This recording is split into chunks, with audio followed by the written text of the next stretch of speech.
Welcome to our channel, Crime Loom, the place where true crime stories come alive. Soft rain and distant thunder. In the small coastal town of Grayson Bay, truth has a way of drowning with the tide. A brave journalist is found dead, and the only person who saw what really happened, a teenage girl, vanishes before she can testify. Now, Detective Jonas Keene must chase shadows through power, lies, and silence. Each clue pulls him deeper into a web of corruption that reaches far beyond the murder. When the only witness is gone, how do you prove what's true? And how far will you go to keep the light from dying out? Lighthouse beam fades into the sound of waves and footsteps on wet ground. The rain had been falling since evening, turning the narrow streets of Grayson Bay into rivers of silver. Detective Jonas Keene sat in his car outside the old newspaper office, watching the raindrops slide across the windshield. The yellow tape around the building fluttered in the wind. Inside, lights glowed faintly where the crime scene unit was still at work. Another long night. Evelyn Sharp had been found dead in her study. Blunt force trauma, signs of struggle. She was well known in the town, a reporter who never stopped digging into other people's secrets. Now she was the one at the center of a story, and Jonas had a feeling it was bigger than anyone realized. He stepped out of the car, the cold air biting through his coat. The smell of wet pavement mixed with the faint scent of sea salt from the harbor nearby. Inside, the office looked exactly like what it was, a small-town newsroom running on coffee and determination. Papers scattered everywhere, computer screens glowing with unfinished articles, and on the wall, a whiteboard covered in names and arrows like a conspiracy map. Officer Mills looked up when Jonas entered. "You're late, Detective." "I was talking to the coroner," Jonas said. "What have we got?" "Victim's time of death around 8:30 last night. No forced entry." "She knew whoever came in." Jonas nodded slowly. "And motive?" Mills shrugged. "Could be robbery, but nothing's missing. Except her laptop." Jonas walked to the desk where Evelyn had been found. Blood had dried dark against the wood. He looked at the broken picture frame on the floor. Evelyn with her sister, smiling in front of the old lighthouse. The glass had cracked right across her face. "Any witnesses?" he asked. "One," Mills said. "A kid, 17, says she saw someone leave the office around 9. "Who?" "She says it was Councilman Vale." Jonas froze. Richard Vale. A man who'd built his political career on saving Grayson Bay. A man with friends in high places and enemies buried quietly. "Where's the girl now?" "She's in the station. Says her name's Maya Trent." Jonas sighed. "Let's go talk to her." The interview room smelled faintly of bleach. Maya sat in the corner, wet hair sticking to her face, clutching a paper cup of cocoa someone had given her. She looked small, fragile, but her eyes were sharp, watching everything. Jonas sat down across from her. "Maya, I'm Detective Keene. I just need to ask a few questions. You were near Evelyn Sharp's office last night?" She nodded. "I do cleaning there sometimes. Miss Sharp lets me use the Wi-Fi after hours. I was outside near the back door when I heard something break. Then I saw him." "Who did you see?" "Mr. Vale. He was wearing a long coat, walking fast." "He didn't see me." "He got in his car and drove away." Jonas leaned forward. "You're sure it was him?" "I'm sure. I've seen him at town meetings. I don't forget faces." Jonas studied her. She wasn't lying. Her hands trembled, but her eyes stayed steady.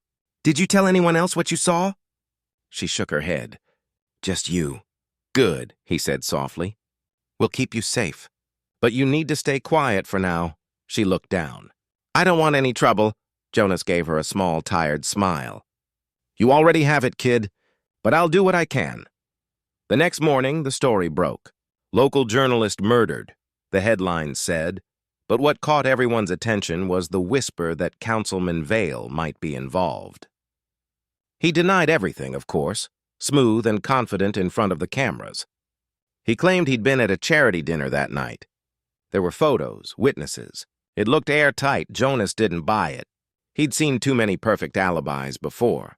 He spent the day chasing leads, looking through Evelyn's files. Most were harmless, reports on zoning issues, interviews with fishermen, but there was a folder labeled Bayfront Development. Inside were notes about bribes, shell companies and construction permits signed by Vale's office. It was enough to raise eyebrows, not enough to convict. That night, Jonas checked on Maya again. She was staying in a safe motel under police watch. When he knocked, she opened the door halfway, eyes tired. "Can I come in?" he asked. She nodded. The room was small, cluttered with takeout boxes and the faint hum of a TV. "You holding up?" he asked. "I guess." She sat on the edge of the bed. "People think I'm lying." "I saw the news." "They'll think what they want," Jonas said. "Truth doesn't need an audience. Just proof." She looked at him for a long time. "Miss Sharp told me once that truth is dangerous, that people kill to keep it hidden." Jonas sighed. She wasn't wrong. The next morning, everything changed. Jonas got the call just after dawn. Maya was gone. The officer assigned to watch her had stepped out for coffee, and when he came back, the room was empty. Her phone was left on the bed, still plugged in. Jonas's gut twisted. He called every hospital, every bus station. Nothing. By noon, they found her, or what was left of her. A fisherman spotted her body in the marshlands, face pale, hair tangled in the reeds. The medical examiner called it drowning. No signs of struggle. An accident. Jonas didn't believe that for a second. He stood by the water, rain soaking his coat, staring at the spot where they'd pulled her out. He thought of her trembling hands, her steady eyes, her last words about truth being dangerous. He turned away, jaw clenched. If Vale was behind this, he'd buried two truths, Evelyn's and Maya's. That evening, Jonas drove back to Evelyn's office. The tape was gone, but he still had a key. Inside, the air smelled of dust and paper. He sat at her desk and looked at the wall again. The whiteboard was a maze of names: Vale, construction firms, offshore accounts, and at the bottom, one word circled twice: Project Harborlight. He didn't know what it meant, but it looked important. He searched the drawers again, finding nothing new until he noticed a loose panel beneath the desk. He pried it open with a penknife. Inside, wrapped in an envelope, was a small flash drive. Jonas stared at it for a long time. Maybe this was what Evelyn died for. Maybe this was what Maya had seen. He slipped it into his pocket and left quietly, locking the door behind him. Outside, the rain had stopped, but the air was still heavy with salt and silence. Jonas drove home with the flash drive in his pocket. The road was slick and empty. Streetlights cut the dark into neat, lonely pieces. He kept seeing Maya's face in the marsh. He kept hearing her say that truth was dangerous. He gripped the wheel so hard his knuckles ached. His apartment was small and quiet. He made coffee he did not want and sat at the kitchen table with his old laptop. He stared at the flash drive like it might explode. Then he slid it into the port. A folder appeared, but when he clicked it, a password box came up. He tried Evelyn, Sharp, Harborlight. No luck. He sat back and rubbed his eyes. He needed help. There was one person he trusted for this kind of thing. Her name was Lila Park. She had once worked for the state cyber unit and left after a fight about ethics. Now she fixed computers for small businesses and sometimes quietly for him. He called her. "It is late," she said. Her voice was calm and dry, the way it always was. "I know. I have something," he said. "It may be big." "How big?" "Councilman Vale, Bayfront money. A dead reporter. A dead kid." There was a long pause. "Bring it over. Come to the back door." Her shop sat between a bakery and a pawn shop. The front lights were off, but the back door opened after one knock. Lila wore a sweater and old jeans and had her hair in a loose knot. She looked at Jonas's face for 1 second and let him in without a word. He set the laptop and the flash drive on the counter. She did not touch either at first. "Is it clean?" she asked. It was hidden in Evelyn Sharp's desk. "Then no," she said. She booted up a separate machine with no internet. She wore thin gloves. She made a copy of the drive and opened the copy, one layer at a time, in a quiet dance of keys and screens. After a few minutes, she slid the laptop to him. "Encrypted," Not simple, but not unbreakable. Can you do it? I can try, she said. It might take time. Do you have the key? No. Then I will look for hints. People leave fingerprints in their habits. She glanced at him. Are you safe? Not really, he said. Good to know. She plugged in a device and went to work. Jonas paced. The smell of solder and dust hung in the room. On the wall, an old clock ticked with soft clicks. Who knows you have the drive? Lila asked. Just us, he said. But he thought of the empty street when he left the office, the sudden feeling that someone had watched him. He had learned to respect that feeling. Lila stopped and leaned back. There is a note buried in the code, she said. Someone wrote a message to herself. The lighthouse sees all. The lighthouse, he said. He pictured the cracked photo on Evelyn's floor. She had a picture of the lighthouse on her desk. Then this is your hint, Lila said. Try words connected to that. He tried lighthouse. It failed. He tried Grayson Lighthouse, Harbor Light. The last one worked. The box faded. The folder opened. Rows of files appeared. Lila let out a low breath. There you go. Jonas clicked. There were spreadsheets of payments and names. There were scanned letters and contract drafts. There were emails full of vague promises and coded jokes. There were maps of the marshlands and the bayfront, with parts shaded in red. The biggest file was a set of notes titled Project Harbor Light. He opened it. The first pages were what he expected, a plan to buy land cheap, rezone it fast, and sell it high to a private company that just happened to be a shell for another company owned by another company, tied back to a trust in a different state. It was ugly. It was also careful. Names did not appear in the same place as numbers. Dates did not line up with events. It was built to be denied. He turned another page and felt the ground tilt. This part was from years ago, before Vale had won his seat. It told how a small spill at the old cannery had poisoned a pocket of marsh near the bay. Local officials had hidden the tests to avoid fines. The paper that had the proof was Evelyn's first big story. But the notes said she had waited. A man who owned the cannery had paid for a cleanup and for quiet. The man was a donor behind Vale. The cleanup was not enough. The quiet helped Vale's allies buy land around the marsh at a discount. Years later, those allies would sell to new names for a neat profit when the area was safe. The notes called it a bridge period. Evelyn had signed an NDA back then. She had kept her job. She had built a career exposing other things. The truth had a price, and she had paid it once. Jonas stared at the screen. The words were dry. The facts were cold. The wound bled anyway. He scrolled. The recent pages were different. Evelyn had been writing in short, urgent lines. She had started to pull the old thread and found it ran through the New Deal. She had reached out to someone she trusted, a teen who cleaned her office and knew the town's alleys and faces. She had given Maya a message to carry to an out-of-town lawyer and had told her to wait by the back door if anything went wrong. The last entry said, "If I cannot say it, the lighthouse will." There was a photo attached.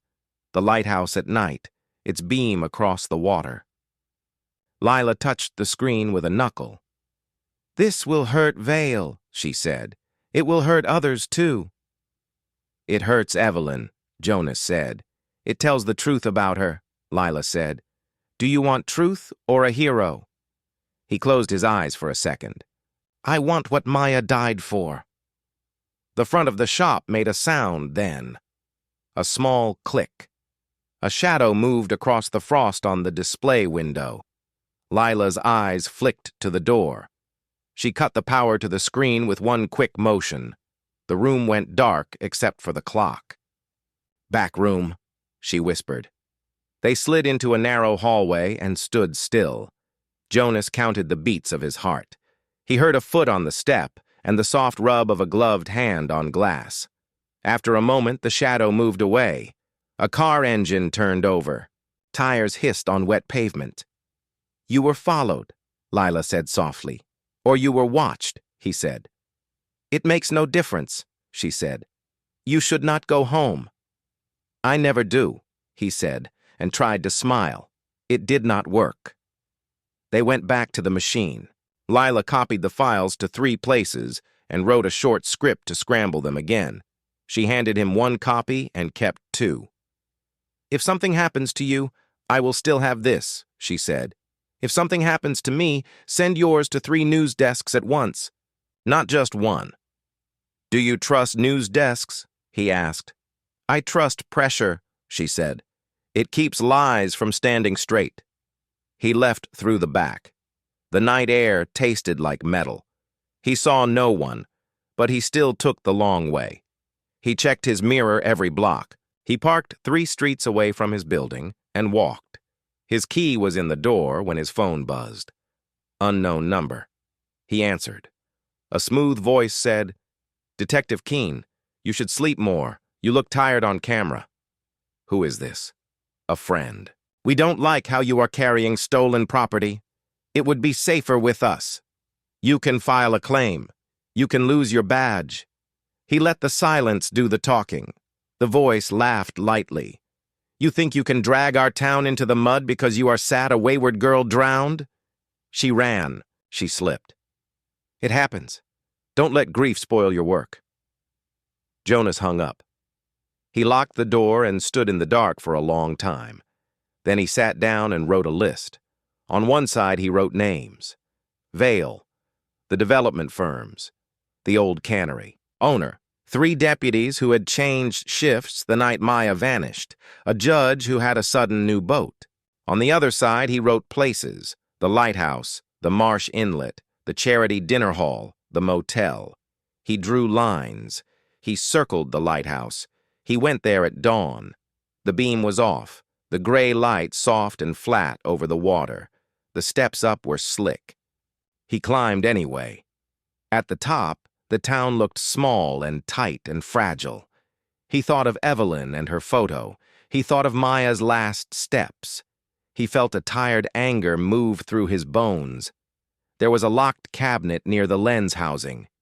The maintenance man would have a key. Jonas did not. He took a breath and slid a thin tool between the frame and the latch. It was old and gave way with a groan. Inside, among tools and rags, he found a plain metal box. He opened it. A sealed envelope sat inside. On the front, in sharp letters, was his name. He did not move. He stared at the name like it might be a trick. Then he opened it. There were 2 things inside, a short letter and a second flash drive. The letter was in Evelyn's hand. It said, "Jonas. If this finds you, I must not be here to explain. I waited too long before. I will not wait again. The first drive holds the line that others can break. This drive holds the line they cannot. If I am gone, tell the truth even if it hurts me. You are the only one I trust who does not want anything. E." He pocketed the letter and plugged the new drive into his pocket reader. On a small screen he saw videos. In one, Vale met a man in a boat at night and passed him a folder. In another, the cannery owner sat at a kitchen table and said the words, "We paid to delay tests." The third showed Maya in Evelyn's office, holding a brown envelope and saying, "If I don't come back in an hour, turn on the light." She placed the envelope in the metal box. She looked straight at the camera, then to the side as if listening, then the clip ended. Jonas leaned against the cold wall. He felt a heat rise in him. Not just anger. A slow, old grief, too. The girl had been so brave. Evelyn had known she had failed once and tried not to fail twice. The truth was heavy, but he could carry it. That was the job. On his way down, he saw a man standing at the bottom step. He wore a dark coat and a hat. He smiled without warmth. "Good morning, Detective." "Walking early?" Jonas asked. "Thinking early," the man said. "We both think. You think of lighthouses. I think of careers. We should help each other." "Step aside," Jonas said. "You have something we want." "We have something you want." The man's smile was fixed. "A quiet life." "A long one." Jonas walked past him. The man moved aside without touching him. "You will make the wrong choice," he said softly.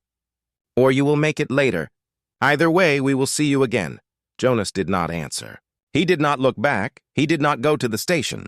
He knew how that would go. A sealed room, an internal review, a warning not to risk a case by leaking it, a friendly call from City Hall. Instead, he drove to the public library as soon as it opened.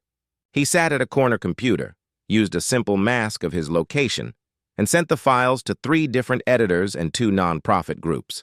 He attached the letter from Evelyn and a short note that said, "If this is not published together, it will be useless and people will get hurt."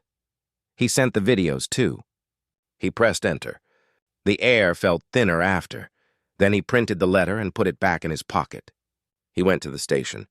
He handed the original drive to the evidence clerk and filed a report that was short and careful and told the facts, not the story. He asked to see the chief. The chief was a man who had learned to survive more than to lead. He read nothing, just stared at Jonas. "I am told you are going off the rails," he said. "I am told I look tired on camera," Jonas said. "This is not a joke, Keen." "No," Jonas said.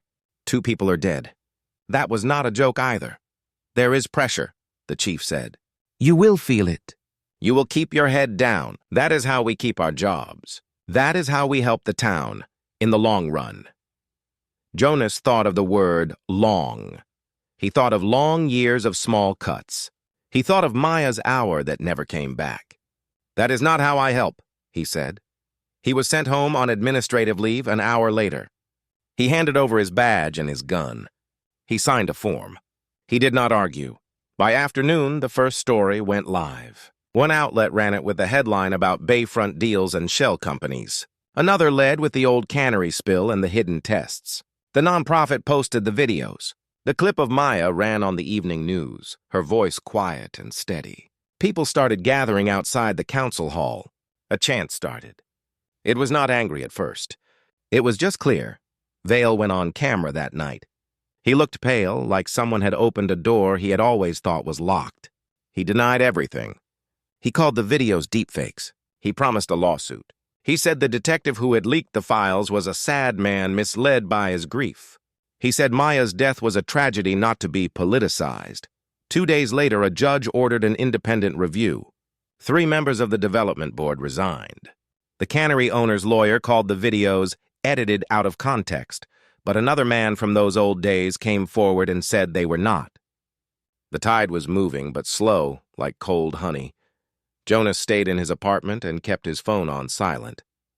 People he had not heard from in years sent messages with half-truths and favors. The man in the dark coat called again from a different number. He did not leave a message. It was almost peaceful to hear the little buzz and ignore it. Lila came by with noodles and sat on his floor. "You are famous," she said. "I am unemployed," he said. "Those can be the same thing for a while," she said. "It will pass. Will it fix anything?" he asked.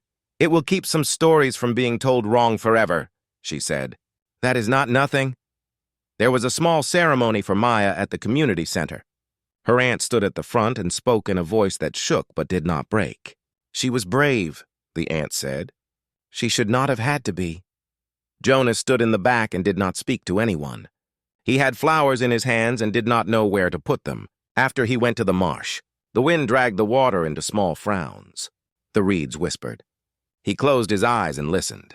Weeks turned. The council called a special session. Vale stepped down to protect the integrity of the office. He did not admit guilt. He did not go to jail. The independent review opened thick doors but closed thin ones. Money slid around rules like water around rocks. Names changed. Lawsuits were filed. Some people were charged with lesser crimes. Others were not charged at all. Evelyn's paper ran a long editorial that was careful and sad. It thanked her for her work and said she had made mistakes like any human. The lighthouse kept shining at night, the same as before. One morning, a letter came to Jonas from the district attorney. It said the case would not bring a murder conviction for Vale. The videos were strong, but not enough. The tie between him and the deaths was thin in the eyes of the court. The DA thanked Jonas for his service and asked him to refrain from further public comments. He sat with the letter on his table and felt a flat calm. He was not surprised. He made eggs he did not taste. He washed the plate. He put the letter in a drawer and closed it. Then he took it back out and tore it in half. He put the halves in the trash. He went for a walk by the docks. The day was clear. Boats tapped against the pier. The lighthouse stood like a quiet old guard. A boy rode by on a scooter, laughing, and almost hit a gull that took off at the last second. The world did not end or begin. It just went on. He thought again of Evelyn's note. Tell the truth even if it hurts me. He thought of the girl saying, turn on the light. He went back to work, but not at the station. He took a job with a group that looked into public records and taught people how to follow money. It paid less. He slept more. He kept a small notebook in his pocket and wrote down names and dates and little patterns that did not look like much until they did. He learned to be patient with the slow, stubborn kind of good. Sometimes people stopped him on the street. They asked if he was the detective from the videos. He said yes and then changed the subject. Sometimes someone shouted from a truck about ruining a good man's life. He let the words hit him and slide away. He did not carry them home. On the first spring evening after, he climbed the lighthouse again. The keeper knew him now and waved. He stood by the lens as it hummed, and the beam moved over the water in its old, steady sweep. He thought about witnesses. He had always imagined them as people with eyes and shaking hands and small lives they did not want to lose. But there were other witnesses, too. The files. The money trails. The buildings that moved paperwork through the dark. The lighthouse itself, with its beam and the logbook of storms and repairs. The marsh, with its memory of poison and clean water and the slow return of birds. The truth did not disappear when a person did. It waited in places and things. It found a way to be seen by someone else, someday. He took the letter from Evelyn out of his pocket. He had folded it and unfolded it so many times it felt like cloth. He read it again. He said, out loud but softly, I told it. The wind took the words and did what wind always does. It moved on. Behind him, footsteps clicked on the metal stairs. Lila came up with a small thermos. She handed it to him. Tea, she said. No coffee after sunset. You look human. There are rumors, he said. They want to put me back in a uniform. On the docks, maybe. The chief says it is a way back. Do you want that? She asked. I want to work, he said. I want to help in ways that do not depend on people like him. But I like the badge, not the power. The promise. You do not need a badge to keep a promise, she said. He smiled a little. No, he said. But it was heavy. It kept me steady sometimes. You have other weights now, she said. She touched his arm and looked out at the bay. You turned on the light? That matters. They will try to turn it off. That is what they are for. We are for turning it back on. They stood together as the beam reached across the water again. Boats came in, each with its own slow curve, like lines drawn by a careful hand. A gull hung in the air, still as a thought, then dropped out of the frame. The night carried the town's sounds up the stairs. A bar door opening, a laugh, the thunk of a crate, a dog bark, then quiet again. It was not justice. Not in the clean way stories promise. But it was not nothing. Vale had stepped down. Some money had stopped moving. Some eyes had opened. The story had not been broken by lies. It had been told with all its broken parts together, the kind that make a whole. Jonas finished the tea. He put the cup back in Lila's hand. He touched the side of the lens gently, feeling the faint warmth. He thought of Maya, of the way her voice had been both scared and firm. He thought of Evelyn and her first compromise and her last choice. He thought of a man on the steps in a dark coat who would always be there, in other coats, with other names. He thought of long work and simple tools and lights that do not ask who needs them. He started down the stairs. Lila followed, her steps quiet. At the bottom, the keeper locked the door, and they walked toward the path. The marsh on the far side of the bay rustled with new reeds, As they passed, a small heron lifted out of the grass and slid away over the water, a gray line between sky and sea. When the only witness is gone, he thought, you look for the next one. It is not a person. It is a pattern, a ledger, a letter in a box, a light on a cliff. You keep looking until the truth has enough witnesses that no one can shut them all up. You may not punish the right man the right way. You may not heal the wound you wanted to heal, but you can keep the light on. He did not say any of that out loud. He just walked with Lila back to the road and turned toward town, where people were closing shops and carrying bread and holding hands and calling dogs and living the slow evening of a place that did not know it was on a map. He felt tired and strangely whole. Tomorrow he would go to the docks and ask questions about a different set of permits that seemed to renew too easily. He would teach a retired teacher how to use the public records site. He would answer a call from a reporter who had been careful with the story and wanted to be careful again. He would ignore a number he did not know. He would buy more notebooks. Tonight he walked and listened to the ordinary sounds and let them make a kind of promise inside him. The lighthouse behind him made its circle again and again as if to say, I saw. I will keep seeing. Subscribe to Crime Loom. And join us as we unravel more heists, mysteries, and untold legends.